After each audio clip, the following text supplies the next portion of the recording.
जय भोले की हर हर महादेव बम बम भोले। ना जप जानू ना तप जानू ना जानू भक्ति और ज्ञान, मेरे तो एक ही है भोले जिस पर जीवन कुर्बान। भक्तों, आज मैं आपको महाशिवरात्रि व्रत से जुड़ी बहुत ही पावन कथा सुनाने जा रही हूँ। शिवरात्रि के विषय में कई विद्वानों ने बहुत से मत कहा है। कईयों ने कहा है कि इस दिन शिव जी और माता पार्वती विवाह सूत्र में बंधे थे, जबकि कई लोग मानते हैं कि इस दिन शिव जी ने कालकूट का जहर पिया था जो समुद्र मंथन से निकला था। और एक शिकारी की भी कथा इस त्योहार के साथ जुड़ी हुई है। ऐसे उसके अनजाने में की गई पूजा से प्रसन्न होकर भगवान शिव ने उस पर असीम कृपा की थी। यह कथा शिव महापुराण में भी है। प्राचीन काल में किसी जंगल में एक गुरुद्रोह नाम का एक शिकारी रहता था जो जंगली जानवरों का शिकार करता तथा अपने परिवार का भरण पोषण किया करता था।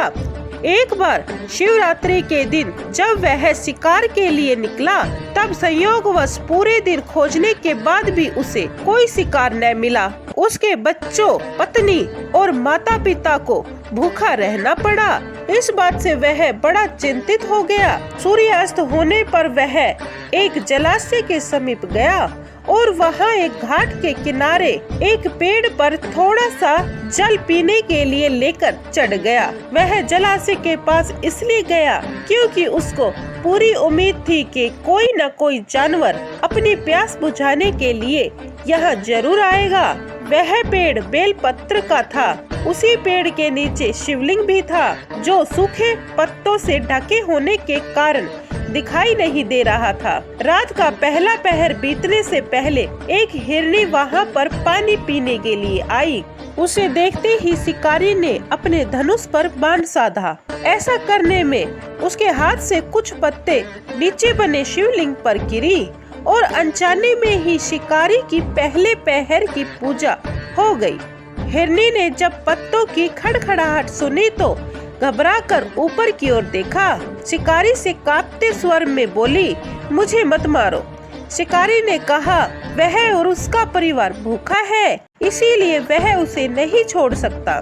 हिरनी ने वादा किया कि वह अपने बच्चों को अपने स्वामी को सौंपकर लौट आएगी, तब वह उसका शिकार कर ले। शिकारी को उसकी बात पर विश्वास नहीं हो रहा था। उसने फिर से शिकारी को यह कहते हुए अपनी बात का भरोसा करवाया कि जैसे सत्य पर धरती टिकी है, समुद्र मर्यादा में रहता है और झरनों से जल धाराएं गिरा करती है, वैसे ही वह भी सत्य बोल रही है। क्रूर होने के बावजूद भी शिकारी को उस पर दया आ गई और उसने जल्दी लौटना कहकर उस हिरनी को जाने दिया। थोड़ी ही देर बाद एक और हिरनी वहाँ पानी पीने को आई। शिकारी सावधान हो गया और तीर साधने लगा। ऐसा करते हुए उसके हाथ से फिर पहले की तरह थोड़ा जल और कुछ बेलपत्र नीचे शिवलिंग पर जा गिरे और अनजाने में ही शिकारी की दूसरे पहर की पूजा भी हो गई। इस हिरनी ने भी भयभीत होकर शिकारी से जीवन दान की याचना की, लेकिन उसके अस्वीकार कर देने पर हिरनी ने उसे लौट आने का वचन यह कहते हुए दिया कि उसे ज्ञात है, जो वचन देकर पलट जाता है उसका अपने जीवन में सारा पुण्य नष्ट हो जाता है। उस शिकारी ने पहले की तरह इस हिरनी के वचन का भरोसा कर उसे जाने दिया। अब तो वह इसी चिंता में व्याकुल हो रहा था कि उसमें से शायद ही कोई हिरनी लौट के आए और अब उसके परिवार का क्या होगा। इतने में ही उसने जल की ओर आते हुए एक हिरन को देखा। उसे देखकर शिकार बड़ा प्रसन्न हुआ। अब फिर धनुष पर बाण चढ़ाने की उसकी तीसरे पहर की पूजा भी संपन्न हो गई, लेकिन पत्तों के गिरने की आवाज से वह हिरन सावधान हो गया। उसने शिकारी को देखा और पूछा, तुम क्या करना चाहते हो? वह बोला, अपने कुटुंब को भोजन देने के लिए तुम्हारा वध करूंगा। वह मर्ग प्रसन्न होकर कहने लगा, मैं धन्य हूँ कि मेरा यह शरीर किसी के काम आएगा। परोपकार से मेरा जीवन सफल हो जाएगा, पर कृपया कर अभी मुझे जाने दो, ताकि मैं अपने बच्चों को उनकी माता के हाथ में सौंपकर उन सब को धीरज बंधा कर यहाँ लौट आऊं। शिकारी का हृदय नरम हो गया और उसके पाप नष्ट हो जाने के कारण उसका दिल साफ और शुद्ध हो गया। इसीलिए वह विनय पूर्वक बोला, जो जो यहाँ आए सभी बातें बनाकर चले गए और अभी तक नहीं लौटे। यदि तुम भी झूठ बोलकर चले जाओगे तो मेरे परिजनों का क्या होगा? अब हिरण ने यह कहते हुए उसे अपने सत्य बोलने का भरोसा दिलवाया कि अगर मैं नहीं आऊं तो मुझे वह पाप लगे जो कि समर्थ रहते हुए भी दूसरों का उपकार नहीं करते हैं। शिकारी ने उसे भी यह कहकर जाने दिया, शीघ्र लौट आना।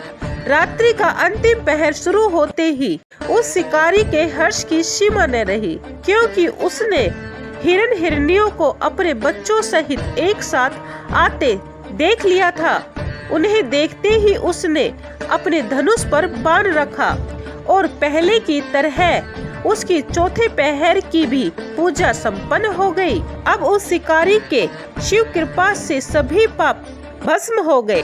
इसीलिए वह सोचने लगा, ओह, यह पशु धन्य है कि मैं मनुष्य होकर भी अनेक प्रकार के पापों को करता हुआ अपने परिवार का पेट पाल रहा था। अब उसने अपना बाण रोक लिया तथा उन्हें वापस जाने दिया। उसने कहा कि तुम सब वापस चले जाओ अपने परिवार के साथ, मैं तुमको नहीं मारूंगा। उसके ऐसे करने पर भगवान शंकर ने तुरंत ही उसे दर्शन दिए और उसे सुख समृद्धि का वरदान देकर गुहु नाम प्रदान किया। यह वही गुहु था जिसके साथ भगवान श्री राम ने मित्रता की थी। बोलो जय शंकर की, जय भोले की, हर हर महादेव, बम बम भोले।